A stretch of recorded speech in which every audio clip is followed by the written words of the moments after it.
Welcome back to our channel. Hello students, आज हम start करने वाले हैं class 10th civics chapter 2 federalism. इस वीडियो में हम समझेंगे कि पावर का जो डिस्ट्रीब्यूशन है वो क्यों जरूरी है और इंडिया का फेडरल सिस्टम कैसे काम करता है। इंडिया क्या वाकई में एक फेडरल सिस्टम है या एक यूनिटरी गवर्नमेंट काम करती है, ये सब जानेंगे इस वीडियो के अंदर। चलिए स्टार्ट करते हैं। तो सबसे पहले है फेडरलिज्म। फेडरलिज्म का मतलब क्या होता है बेटा, कि आपकी जो पावर है यानी कि जो गवर्नमेंट है उसका डिस्ट्रीब्यूशन हुआ है अलग अलग लेवल में। मतलब कि क्या किया गया है, डिवीजन ऑफ पावर है। फेडरलिज्म क्या है, division of power. Division of power कैसे है, सेंट्रल गवर्नमेंट, उसके बाद स्टेट गवर्नमेंट एंड आपके डिस्ट्रिक्ट लेवल की जो गवर्नमेंट है वो, यानी कि एमएलए। ठीक है, तो अगर हम फेडरलिज्म की डेफिनेशन एनसीईआरटी के देखें तो उसमें क्या दिया गया है, federalism is a system of government. यानी कि फेडरलिज्म क्या है, गवर्नमेंट का एक सिस्टम है जिसमें पावर को डिवाइड किया गया है एक सेंट्रल अथॉरिटी में और डिफरेंट डिफरेंट यूनिट्स के अंदर एक कंट्री में। फेडरेशन में क्या होता है कि दो तरह की जो है गवर्नमेंट होती है, एक होती है यूनिटरी और दूसरी होती है फेडरल गवर्नमेंट। तो जो फेडरल गवर्नमेंट है वो इंडिपेंडेंटली काम कर रही होती है पूरी कंट्री के अंदर। तो क्या इंडिया का स्ट्रक्चर भी फेडरल सिस्टम है या यूनिटरी, आइए समझते हैं। तो सबसे पहले एक बेसिक जो डिफरेंस है हम वो देखते हैं किसके बीच में, यूनिटरी गवर्नमेंट और फेडरल सिस्टम के बीच में, कि इनके बीच में बेसिक डिफरेंस क्या है।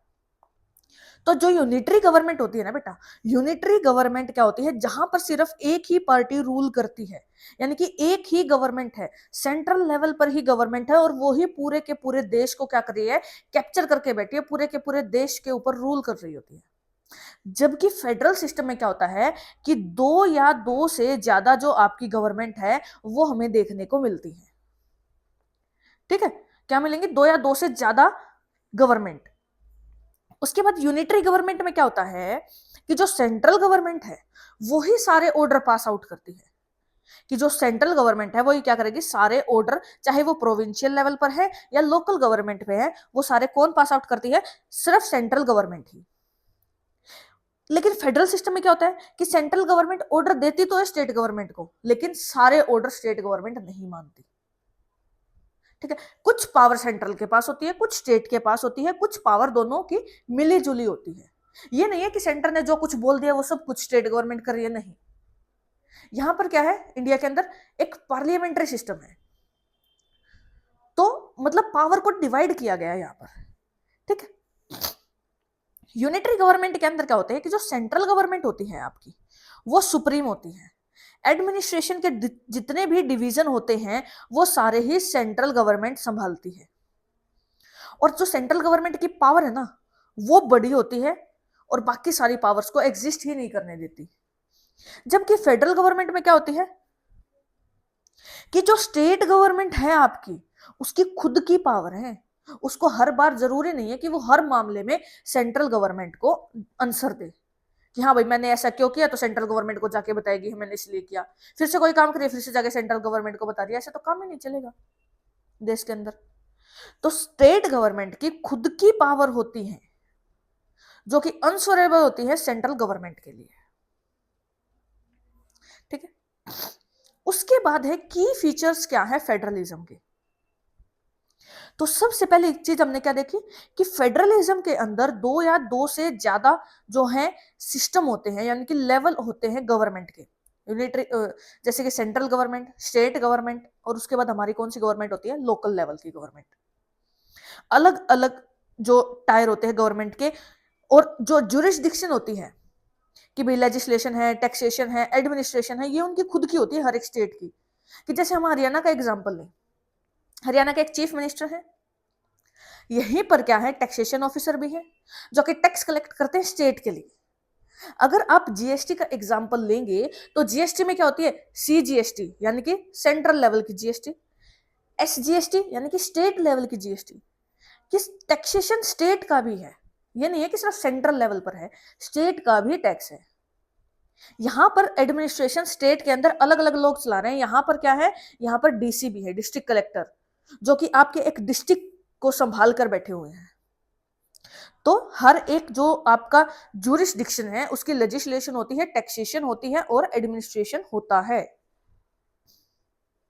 उसके बाद जो अथॉरिटी है हर एक लेवल के ऊपर, वो कॉन्स्टिट्यूशनली गारंटेड है।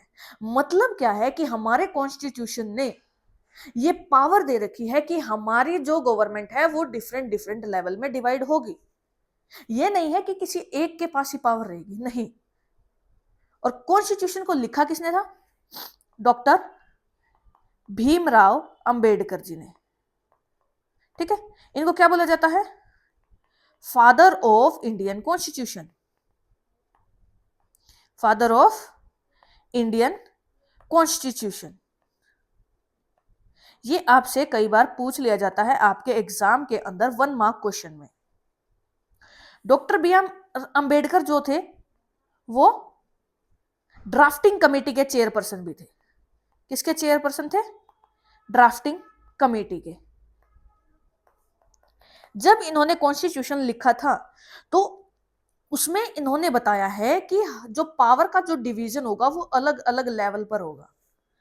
ये नहीं है कि सारी की सारी पावर एक ही लेवल या एक ही गवर्नमेंट को दी गई है। ठीक।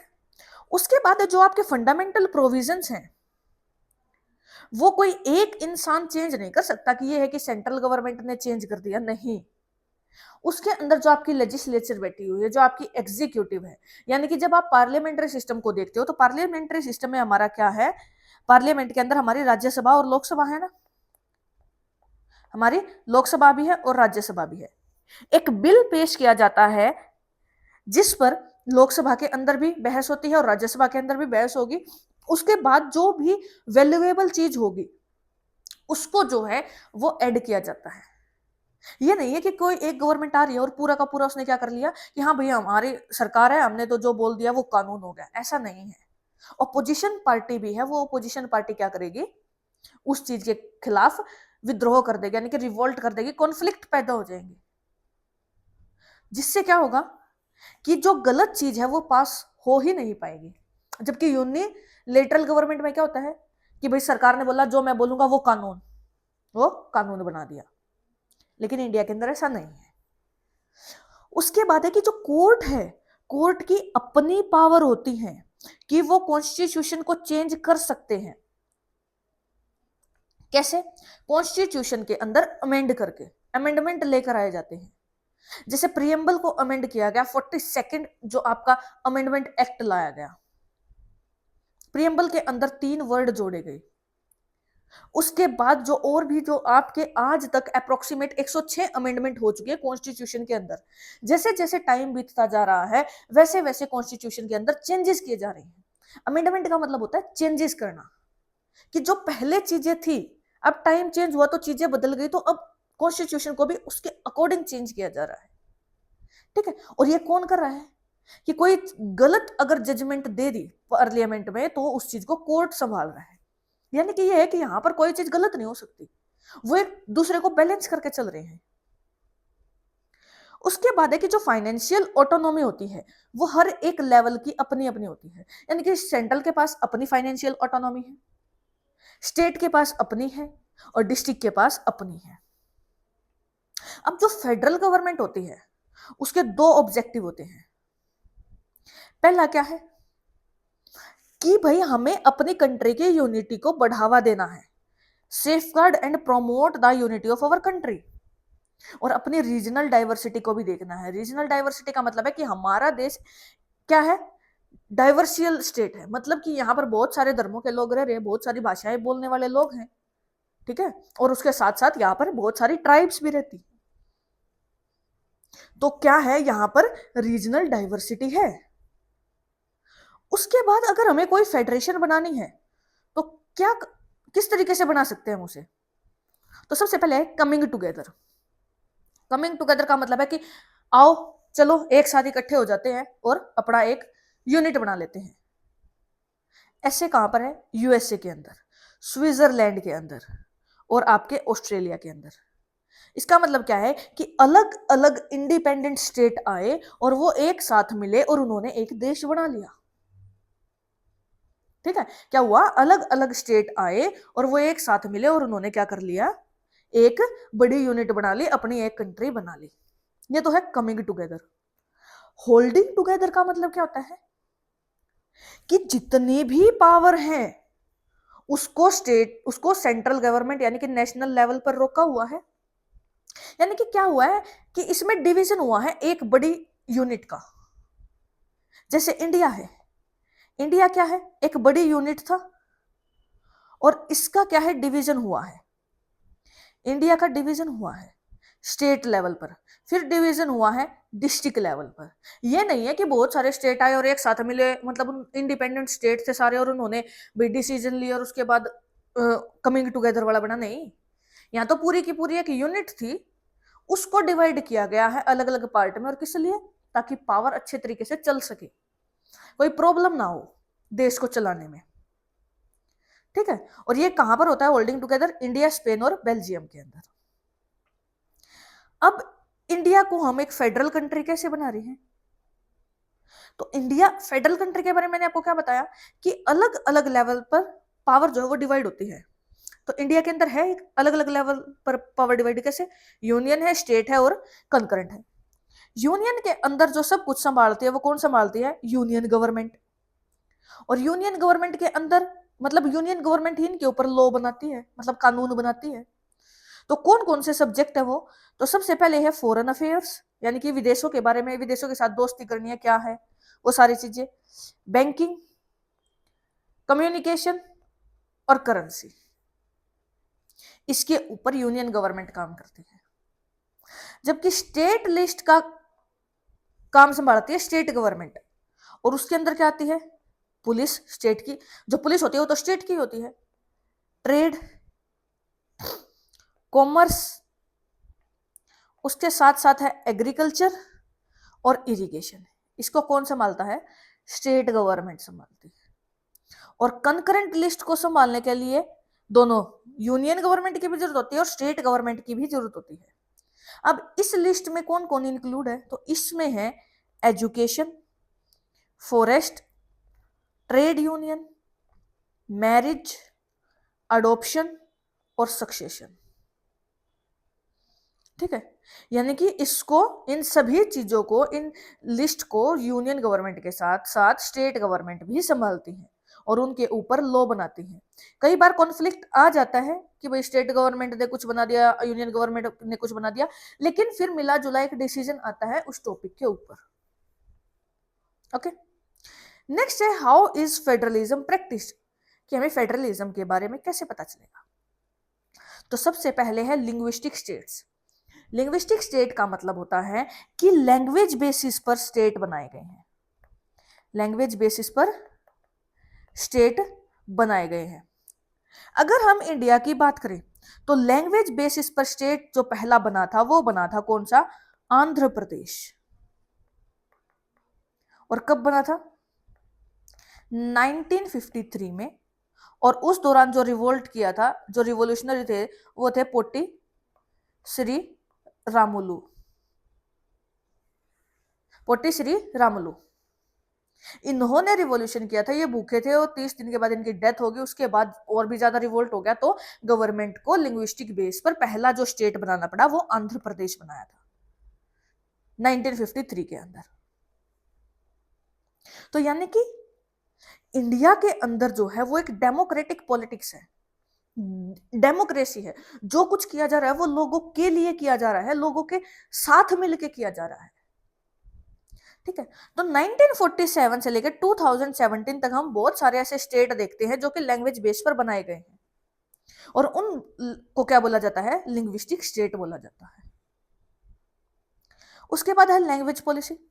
लैंग्वेज पॉलिसी आप जानते हो कि इंडिया के अंदर जो है वो कॉन्स्टिट्यूशन के अंदर 22 हमारी लैंग्वेजेस जो है उनको दर्जा दिया गया है, और ऑफिशियल लैंग्वेज क्या हमारी हिंदी है। तो यहां पर इंडिया के अंदर हिंदी के अलावा और 21 दूसरी लैंग्वेजेस को क्या किया गया है, शेड्यूल किया गया है कि भाई जरूर कि जो काम होंगे वो तो हिंदी के अंदर होंगे, ठीक है। पार्लियामेंट के अंदर कोई काम हो, मतलब ऑफिशियल लैंग्वेज तो हमारी हिंदी रहेगी, लेकिन आप अपनी स्टेट जो लैंग्वेज है उसमें भी आप काम कर सकते हैं, आप बातचीत कर सकते हैं, आप पढ़ाई कर सकते हैं। जैसे हरियाणा पंजाब में पंजाबी, तमिल तेलुगु उड़िया अगर हम चले जाए, ओडिशा के अंदर उड़िया, तमिल तेलुगु हम कर्नाटका आंध्र प्रदेश तमिलनाडु वाला रीजन देखते हैं, मलयालम हमारा कर्नाटक और केरला के अंदर हम देख रहे हैं, भोजपुरी बिहार के अंदर देख रहे हैं, ठीक। तो अलग अलग जो लैंग्वेज है वो बोली जाती है हमारे देश के अंदर। उसके बाद है centre state relation. Centre state relation क्या है कि जो फेडरलिज्म है कि पावर जो है वो डिवाइड हुई हुई है, ठीक है। तो स्टेट के जो एमएलएज हैं, एमपीज हैं, वो चुन के जाते हैं लोकसभा के अंदर, और वो लोकसभा के अंदर जाके अपना मत रखते हैं, ठीक है, कि हमारे वहां के लोगों को इन इन चीजों की फैसिलिटी चाहिए। यानी कि सेंटर और स्टेट साथ मिलके काम कर रहे हैं। कोई भी रीजनल कोई भी अलायंस बनानी है तो वो साथ मिलके बना रहे हैं।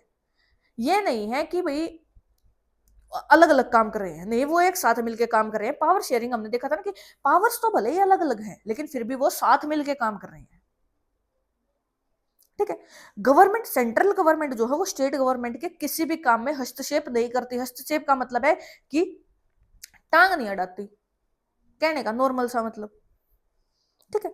डिसेंट्रलाइजेशन का मतलब क्या है? डिसेंट्रलाइजेशन का मतलब है कि यहां पर पावर को अलग अलग पार्ट में डिवाइड किया गया है, यानी कि सेंट्रल और स्टेट में और लोकल लेवल पे, उसको डिसेंट्रलाइजेशन बोला जा रहा है। देखो यहां दी हुई है definition, when power is taken away from central and state government and given to the local government, it is called decentralisation. यानी कि सेंट्रल और स्टेट गवर्नमेंट से अलग जब पावर लोकल गवर्नमेंट को दी जाती है तो उसको क्या बोला जाता है? डिसेंट्रलाइजेशन बोला जाता है, ठीक है। क्यों किया गया ये? ताकि जो लोकल लेवल पर जो लोगों को प्रॉब्लम हो रही थी, अब वो सारी बातें तो एमपी एमएलए तक नहीं पहुंच पा रही हैं। तो अगर लोकल लेवल पर अगर पावर डिवाइड हो जाएगी तो वहां जो लोकल लोग हैं वो अपनी समस्याएं, अपनी प्रॉब्लम बता पाएंगे। इसलिए डिसेंट्रलाइजेशन किया गया ताकि वो डायरेक्टली पार्टिसिपेट कर सके डिसीजन मेकिंग के अंदर। जो लोकल पीपल है वो डायरेक्टली पार्टिसिपेट कर सके डिसीजन मेकिंग में। और ये जो डिसेंट्रलाइजेशन किया गया था, ये किया गया था 1992 के अंदर, जब 73rd और 74th अमेंडमेंट एक्ट किया गया, अमेंडमेंट एक्ट लाया गया। 73rd में क्या था?